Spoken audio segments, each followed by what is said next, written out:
ഈ ഒരു powder tin വാങ്ങിയിട്ട് കുറേ നാളായിട്ടോ, എന്തായാലും ഡേറ്റ് ഒന്നും കഴിഞ്ഞിട്ടില്ല. എന്നാലും നമ്മൾ അത്യാവശ്യം കുറേ നാളിതാ ഉപയോഗിച്ചിട്ടുണ്ട്.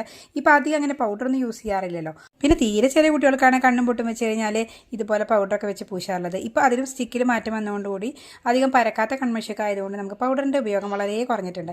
എന്നാലും അത്യാവശ്യത്തിന് പൗഡർ വേണ്ടെടുത്ത് പൗഡർ വേണ്ടേ അങ്ങനെ വാങ്ങിച്ചു വെച്ചതാണ് കേട്ടോ. അപ്പോൾ എന്തായാലും സംഭവം തീർന്ന് കിട്ടിയിട്ടുണ്ട്. അപ്പോൾ ഈ കാലിപ്പെട്ടി കളയാനായിട്ട് തോന്നുന്നില്ല, നല്ല ഭംഗിയുള്ളൊരു പെട്ടിയല്ലേ അല്ലേ.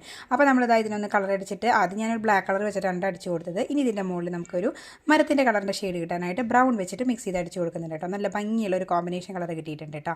ഇനി ഇതിൻ്റെ മുകളിൽ കുറച്ചും കൂടി ഗോൾഡൻ ഷെയ്ഡിങ് അതായത് സൈഡിൽ നമ്മളൊന്നിങ്ങനെ ചെയ്ത് കൊടുക്കുന്നുണ്ട്. ഒരു മരത്തിൻ്റെ പെട്ടിയുടെ ഒരു എന്താ പറയുക കുറച്ചുകൂടി ഗ്രാൻഡ് അല്ലെങ്കിൽ പ്രൗഡ് ലുക്ക് കിട്ടാനായിട്ട് ഇതാ ഒരു ഗോൾഡൻ കളറും കൂടി അടിച്ചു കൊടുത്തിട്ടുണ്ട്. നമ്മളിതൊന്നൊരു കോയിൻ ബോക്സ് ഉണ്ടാക്കി എടുക്കാൻ പോവാണ്. അതിനാണ് കേട്ടോ ഞാൻ ടോപ്പിൽ ചെറിയൊരു ഹോൾ ഉണ്ടാക്കി കൊടുത്തത്. അപ്പോൾ അതിൻ്റെ ഉള്ളിലത്തെ ആ ഒരു അടപ്പിൻ്റെ മുകളിലാണ് കേട്ടോ ഹോൾ ഉണ്ടാക്കിയെടുത്തത്. ഇനി ചുമ്മാ ഒരു ഭംഗിക്ക് ഒരു ചെയിനും കൊടുത്തിട്ടുണ്ട്. ഇതാ ഇതുപോലെ മൈസെറ്റ് വെച്ചിട്ട് നമുക്കിതാ ഇങ്ങനെ അടച്ച് വെക്കുകയും കൂടി ചെയ്യാം കേട്ടോ ഇത് വെച്ചിട്ട്. അപ്പോൾ ഈസി ആയിട്ട് എപ്പോൾ വേണമെങ്കിലും തുറക്കാം, എപ്പോൾ വേണമെങ്കിലും കാലിയാവുകയും ചെയ്യും. അങ്ങനെ ഒരു മണി ബാങ്കാണ് കേട്ടോ.